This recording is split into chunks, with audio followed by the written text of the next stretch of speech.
everybody. This is Derek here with Derek Outdoors. And, well, I want to try something new. And you could say this is my venture into the podcast game because I have a lot of time out here on the road. And, well, I listen to a lot of podcasts, and I wonder if I could do that too. So, throwing my hat in the ring with my new show here. So, welcome to On the Road with Derek Outdoors. Now, being on the road, I mean, that could have many connotations. Obviously, we're physically on the road, driving along here as you can see. Or your road could be metaphorical. You could be on the road to a new career, a new school, a new relationship. And really it's about what you encounter on the way, on down the road, and what do you do when you get to the end of the road. Sometimes it could be a good thing to reach the end of the road, like retirement, or whenever I get to a destination here physically, whenever I reach a store and I get to see all the plants that I've sold, and I get to show up and talk to people and talk to my customers and my store support, and they get excited about strawberry plants. And that's exciting.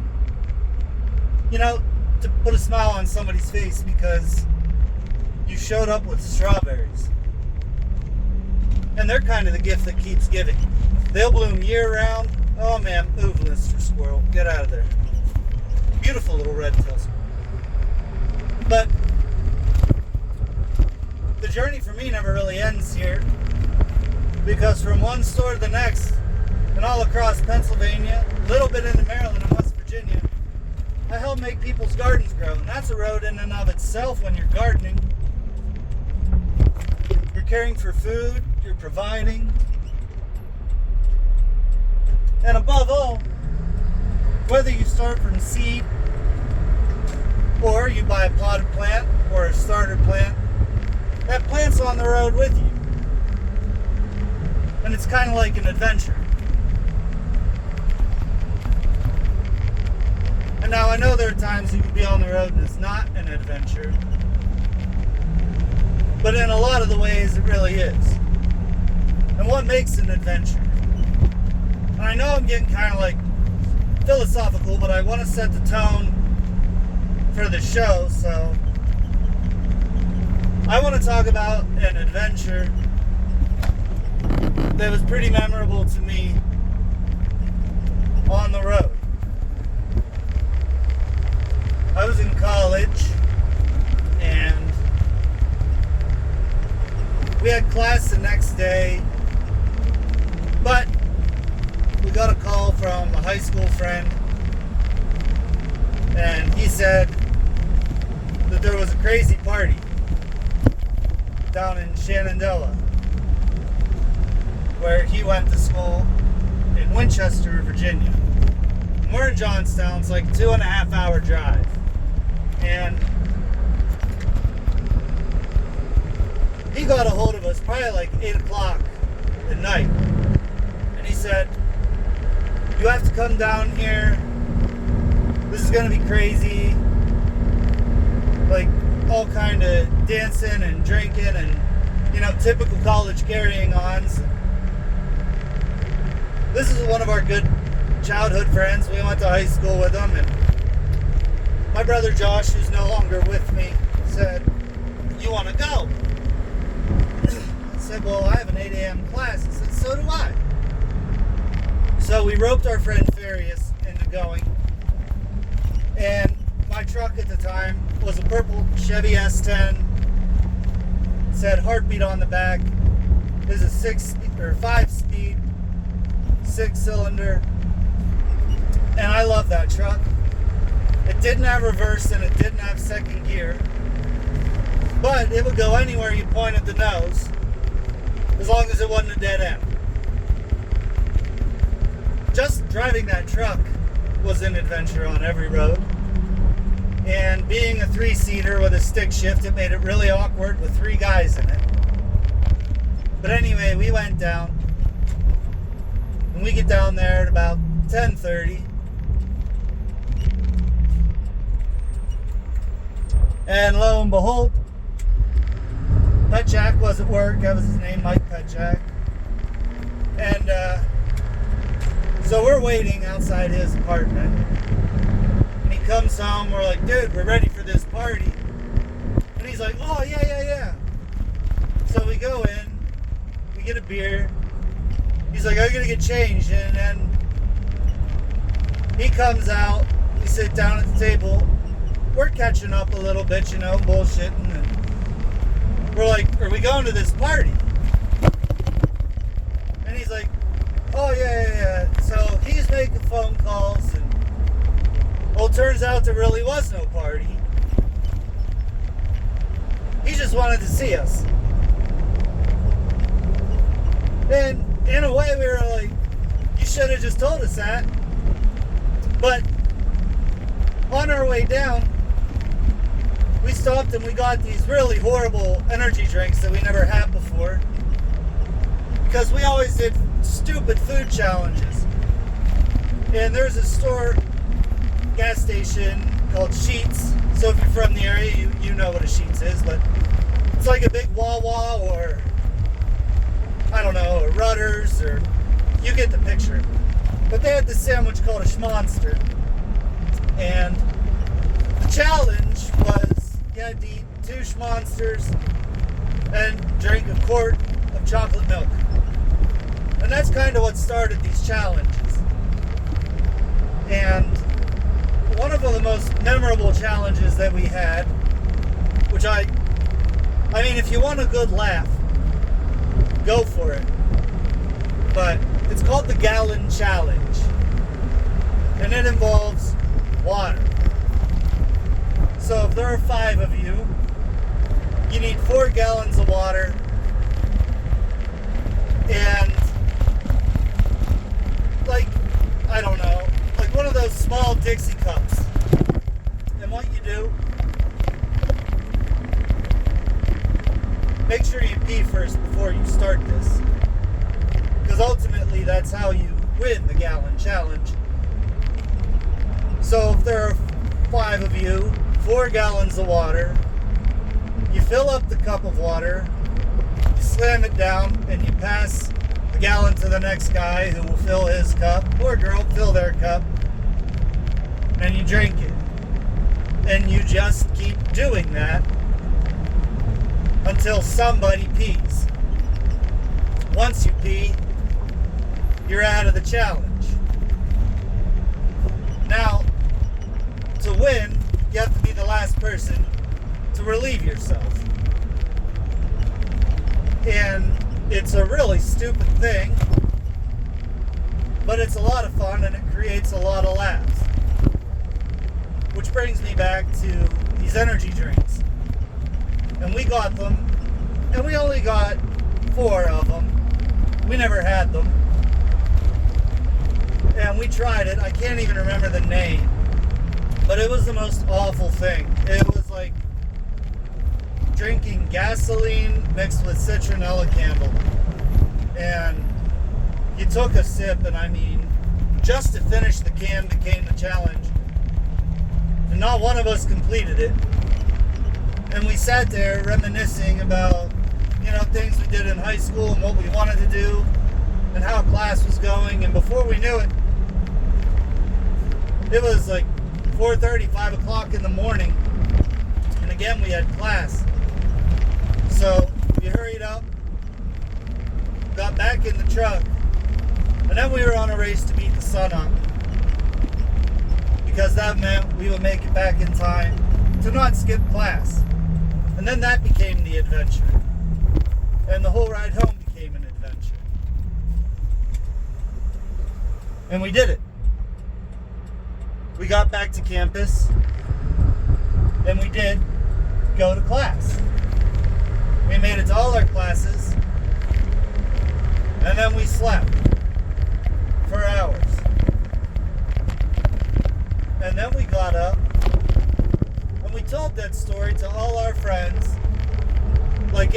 grandiose, greatest, most mythical quest that any of us had ever undertaken. And my brother Josh, he was a renowned storyteller. And he could keep you enthralled and on the edge of your seat to tell you a story that had no punchline or no meaning. And then he would finish the story and you would go, "That's it?" And he'd go, "Yeah, that was it." And in a way, we call them Josh stories, but we always listen. Because the story itself, it wasn't where the end of the story took you, but how he took you to nowhere. And sometimes some of your greatest adventures are adventures to nowhere. Because I know a lot of people say it's not about the destination, it's the getting there. And everything that you do in getting there. So, for me, I get to travel a lot with this job. And I see a lot of places on the road that I wish I had time to stop and explore, but I can't. And it makes me think I'm passing up a lot of opportunities to adventure and explore. Because that's what I do on Derek Outdoors with my brother Nick and various others who, whenever they join us. And so I made a decision to myself to put my fishing gear in the truck because I pass a lot of places that I can fish, and I'm mandated to take a half-hour break. So I got to thinking to myself, you pass all these places, and I have chances to see elk too here in Pennsylvania, and I go up through the scenic Elk Highway. And I think, why don't you stop and actually take a break, take a breather, and enjoy something, and make your adventure of travel a little bit about the adventure of stopping. Because sometimes it's just as important to get off the road for a little bit as to stay on the road. Because ultimately the road will always be there, the journey will always be there, but it's your stops along the way. Like you could be on a career path, and something that could happen that could take you off of that path, or off of that road. And it may be a pit stop, or a stop and a pivot, but you'll find yourself on another path, or another road. And in a way, in the grand scheme of things, all roads are connected. And it's always fun to look back. And I mean, they say hindsight's 20/20. But as long as you are where you are, and you're happy with that, then you really can't complain if you missed a turn or two, or you went in the wrong direction. Because as long as you're going forward, I mean, you're not really going in the wrong direction. And if you're unhappy with where you are, well, maybe it's time that you make a turn. And sometimes you might have to go backwards. Which, in a way, I mean, if you're thinking about a career, or you want to learn something new, and I guess you can call it a restart, but to turn away from something and to go back to something new, some might look at it as going backwards. But really, you're just turning around and going in a different direction. And that could be a good thing. One of the first adventures that I ever went on that really got me into the outdoor spirit as a very little kid, which kind of set the tone for me with the whole traveling thing. And I was little, I was about 2 years old, living in the town of Wingate, Pennsylvania.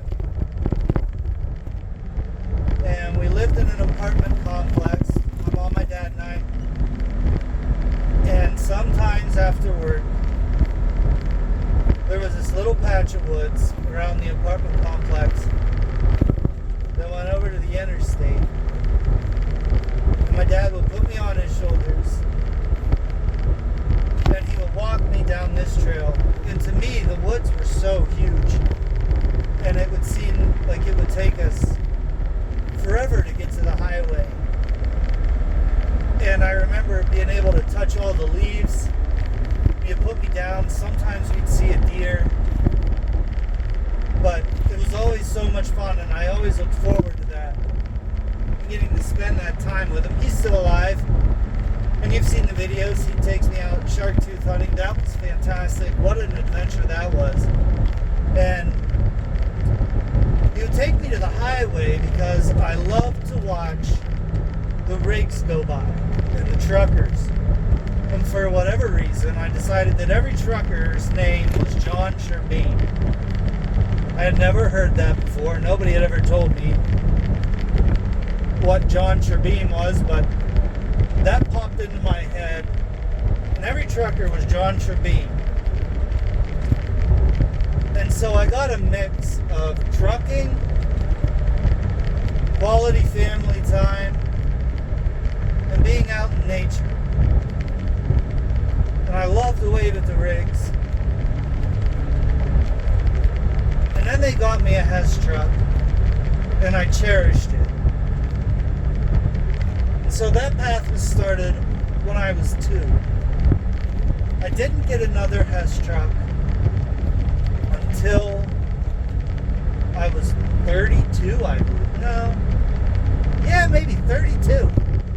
30 years later. Now, I have over 1/3 of all the Hess trucks made, and I collect them. And I still go out in the woods, and I've always gone out in the woods, and I've always enjoyed trucks and trucking. And before I met my wife in college, and I was going for PR, I started out, I wanted to do chemistry. So I wanted to be a biologist. But my mind didn't work with chemistry. Chemistry just eluded me. I'm proficient at math, but I excelled in literature, language, and writing, singing, and I love to write poetry. Still do. Still play harmonica. I've been playing for 18 years now. I love it. But chemistry eluded me. Something about it I could not grasp. So right there I got off of that road and I moved to PR. And I knew where I lived that there really wasn't a market for PR. So I would have to find somewhere, a larger area, where I would have the opportunity to get into a PR firm, make a name for myself. And I thought, where would that market be? And how would I discover this place? So I thought, I'll drive a truck. I'll go 3 or 4 years, I'll get my CDL, and I'll go over the road trucking. And I'll just be on the road and I'll explore. And I'll learn about the country. And I'll find out where I wanted to be. Pay off college. And set myself up on the best possible path to become successful at PR. Well, near the end of my college career, and that was my plan, I meet this woman who was a medium of all things, and I thought that she was crazy. And she was also dating my alumni, one of my alumni in the fraternity, Delta Sigma Chi. Here's to honor, getting honor, and staying in honor. And if you can't, come in her, come on her. Delta Sigma Chi. Shout out to all of my brothers, because they really helped me along the way and on my journey. And this alumni radar, he would take us with his girlfriend, and we would go ghost hunting. We still have a paranormal team to this day. You can check out her YouTube, Stephanie Cho, and see some of those adventures. And she decided that we needed to go to California. And me, right out of college, well, I took another pivot and I said, let's go. I mean, in a way, I didn't know that this would be the woman that I married and the love of my life, my soulmate, but it turned out to be that way. And we discovered that on the journey that we took all the way out to California. And in a way, I didn't get to travel in I did get to travel in a truck because I got to travel in my new S10 with her. We traveled all over the country and traveling and ghost hunting and exploring. And I'm a huge history buff. So learning about all these places and learning the culture of places and always having that sense that we would come home, in a way I got to fulfill that. And she had 4 kids, now my stepkids. And I now have 6 or 7 grandkids crying, but seeing their journey start and the paths they're going to take is exciting. Watching my kids grow up and develop, and knowing that I was still on that road. And my road kind of got stalled down, and Steph and I didn't get to travel as much as we would like to. And I worked flipping houses, and we're making a living, and above all things, we had a really good house in Wilmore, and then the waters rose. We were below a dam.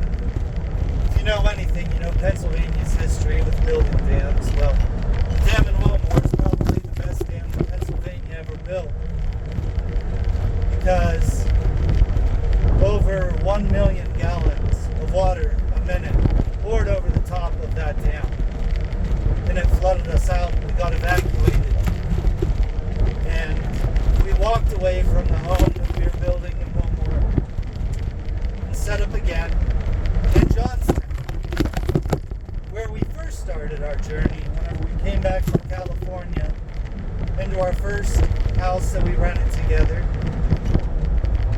And in a way, we were back in Johnstown, and we were feeling pretty low because our journey got stopped. But in a way, it started again on a new road.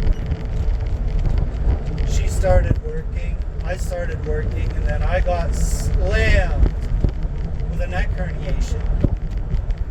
Massive surgery. I now have ended up with 3 crushed vertebrae, so I have 3 cadaver bones in my neck and 4 big screws and a wire mesh cage holding my neck together. And so began my road of recovery, not being able to care for my family and provide. And I didn't know what I was going to do.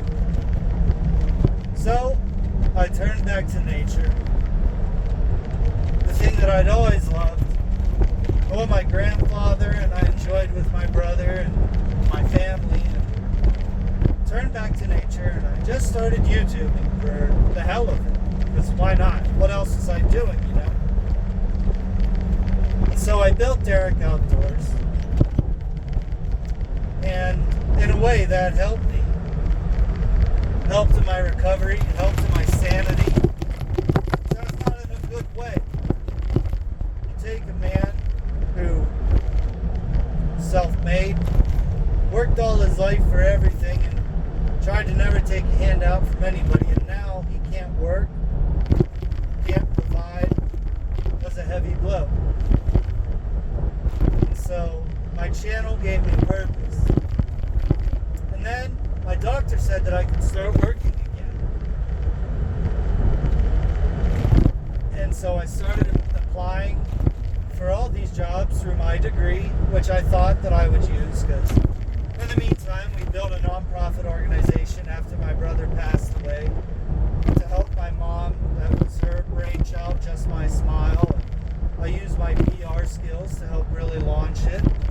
It's moving along solidly. So in a way, I got to use my degree. It wasn't all for naught.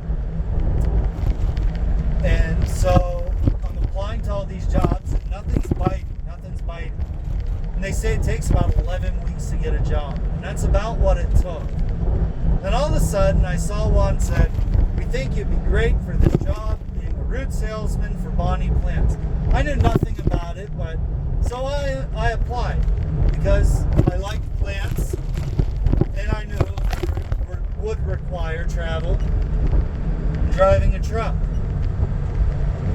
And now, here I am in a job that I truly enjoy,